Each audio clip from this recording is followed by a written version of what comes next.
Hi అండి, welcome back. ఇది వచ్చేసి లలిత్ మహల్. ఇక్కడ కేజీఎఫ్ షూటింగ్ అయితే జరిగింది. సో ఇక్కడ స్టే చేయడానికి రూమ్స్ కూడా అవైలబుల్ ఉన్నాయి. రూమ్స్ కాదు, జస్ట్ విజిట్ చేస్తాను అంటే కనుక టికెట్ వచ్చేసి 100 రూపీస్. మనకి కాంప్లిమెంటరీగా టీ, కాఫీ, బిస్కెట్స్ ఇస్తారు. మనకి ఏది ఇష్టమైతే అది. ఇక్కడ చూడ్డానికి అంత స్పెషల్గా అయితే ఏమీ లేదు. ఫొటోస్ మాత్రం చాలా అందంగా వస్తున్నాయి.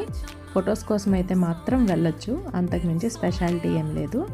ఇక్కడ నుంచి సెయింట్ కేథడ్రల్ అనే చర్చ్కి వెళ్ళాము. వరల్డ్లో వచ్చేసి ఈ చర్చెస్ 3 ప్లేసెస్లో మాత్రమే ఉన్నాయి. ఇండియాలో మైసూర్లో మాత్రమే ఉంది. అలాగే జర్మనీ ఇంకా న్యూయార్క్లో కూడా చూడొచ్చు. ఇక్కడికి వస్తే కనుక ఈ చర్చ్ అసలు మిస్ అవ్వద్దు. లోపల ఫోటోగ్రఫీ అలౌడ్ లేదు, సో తీయడానికి అవ్వలేదు. నా వీడియో కనుక మీకు నచ్చినట్టయితే ప్లీజ్ లైక్ అండ్ సబ్స్క్రైబ్.